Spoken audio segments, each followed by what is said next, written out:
Silence does not mean shutting your mouth silence.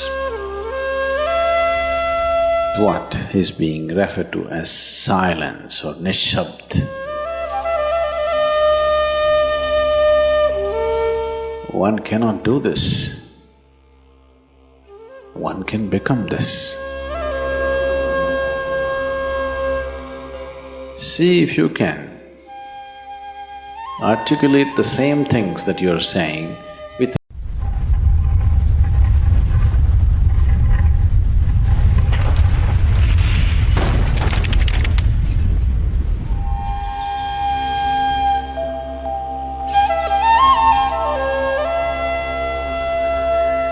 the wind makes its own sound, so does the water.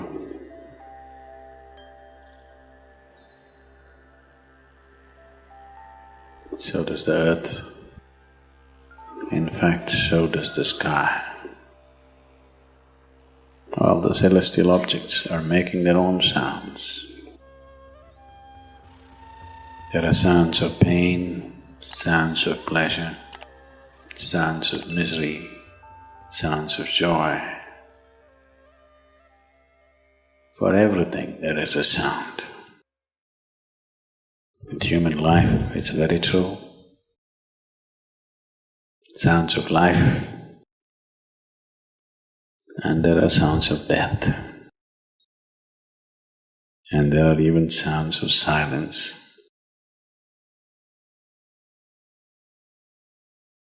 So this complex amalgamation of sounds, different kinds of sounds, creates different intent, different levels of compulsiveness, different levels of bondage, and different possibilities of entanglement.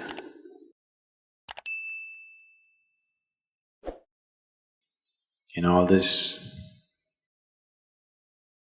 why one chooses to become silent? Silence is not a way of denying yourself life.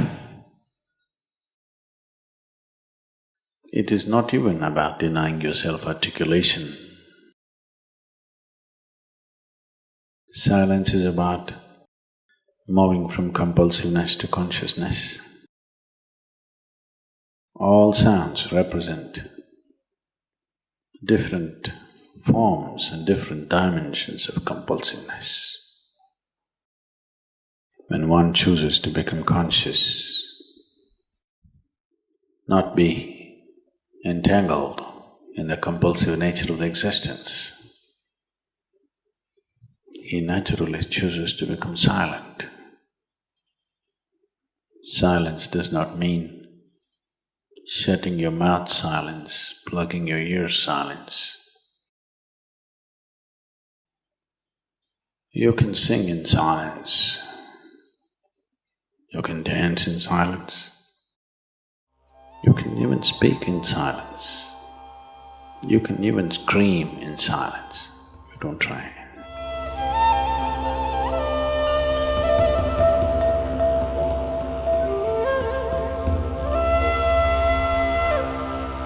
That does not mean when everybody is silent you scream. That is not screaming in silence.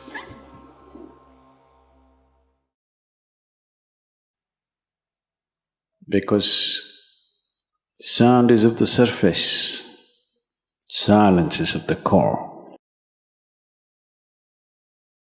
It is only the surface which makes the sound. See, now the water is hitting the surface and making the sound. Deep down, there is no sound. That is so with life. On the surface, it is a very complex mesh of sounds, a maze of sounds happening. But at the core, there is no sound. There is no word for no sound in English language. we call it nishabd. That means absence of sound, a total absence of sound. Absence of sound means absence of reverberation. Absence of reverberation means absence of life. Absence of life means absence of creation. Absence of creation means absence of the Creator too. So a space which is beyond creation and Creator, a dimension which is beyond life and death, that is what is being referred to as silence or nishabd.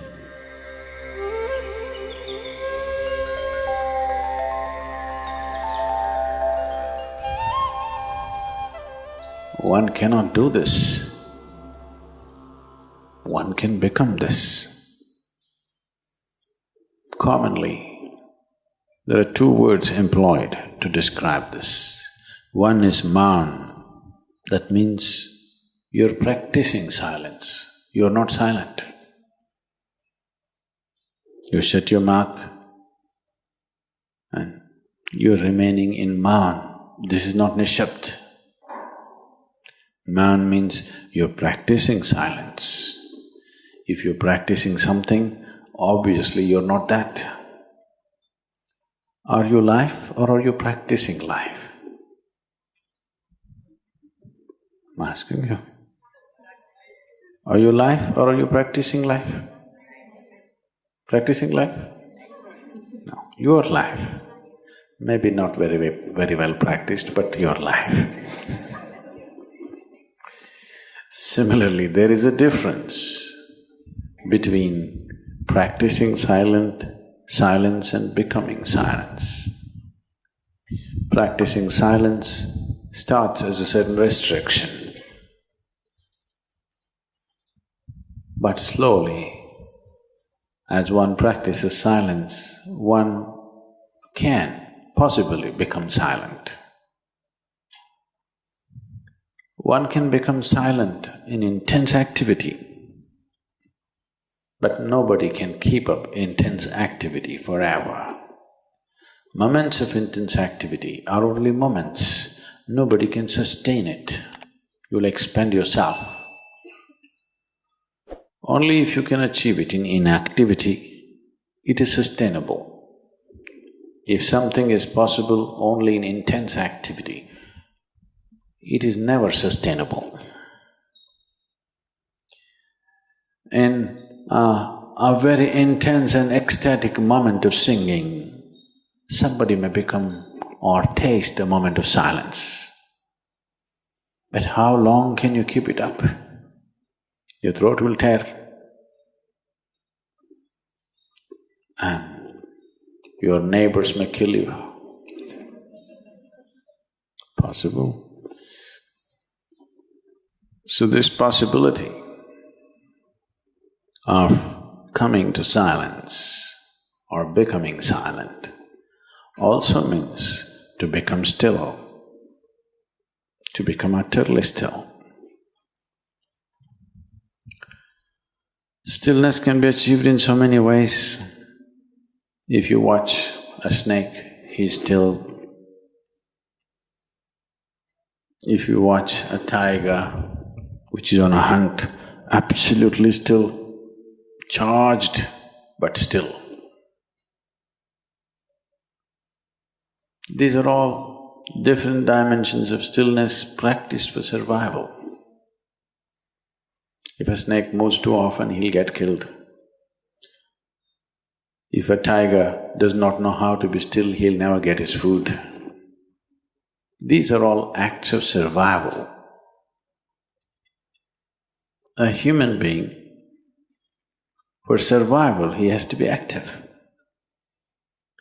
Only when his vision falls upon something which is beyond survival, then he will think of stillness. Then he will understand as he observes himself, as he notices the complexity of one's compulsions.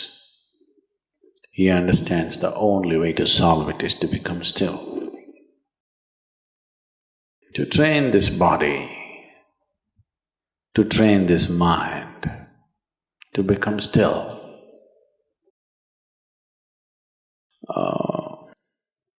Takes some effort. If one is simply blissed out, he will become still. But otherwise, one has to work bit by bit, one has to work to bring this body to absolute stillness. Most people cannot hold their body in one place for any length of time. They're all the time in moment.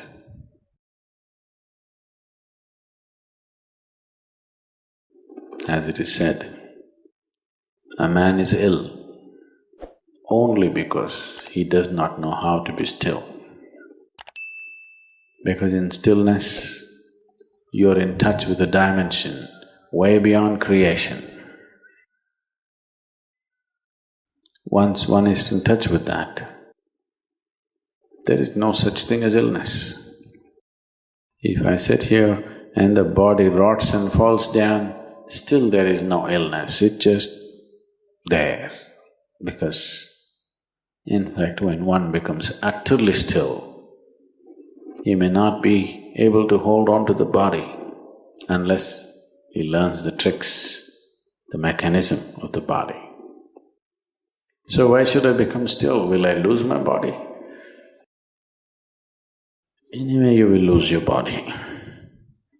When the time to lose your body comes, if you want to lose it gracefully, then you must know at least a little bit of stillness.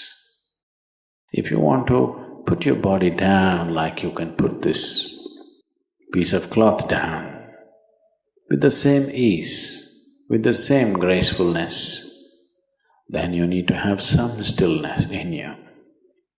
Otherwise, you and your body, you have to be torn apart, which is an ugly thing to do. When you're being torn away from your body, it is an ugly and painful thing to do, unless you can keep it down. There's no grace in life. So if one has to attain to that grace, at least a certain amount of stillness has to enter your life. For this to happen, a certain level of silence has to enter your life. If right now, if it is not coming, at least practicing a little bit of Maum. In an hour, if you're speaking 1,573 words right now, how many more? How many words do you spit out in a minute? 1,573, you're actually doing that many? I thought that's impossible. Okay, I believe you. So whatever number you're doing, see if you can articulate the same things that you're saying with half the number of words.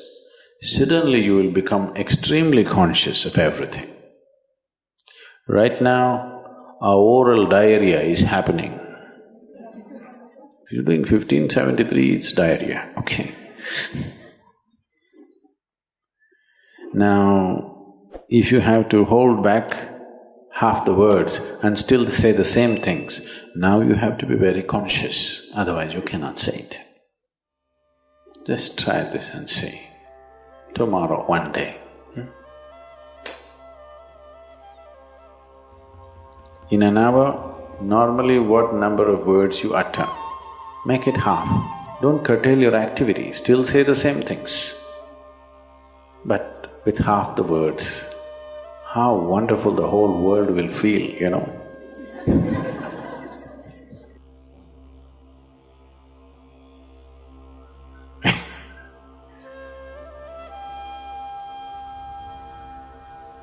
World will be a wonderful place, I'm telling you, tomorrow, if everybody does this.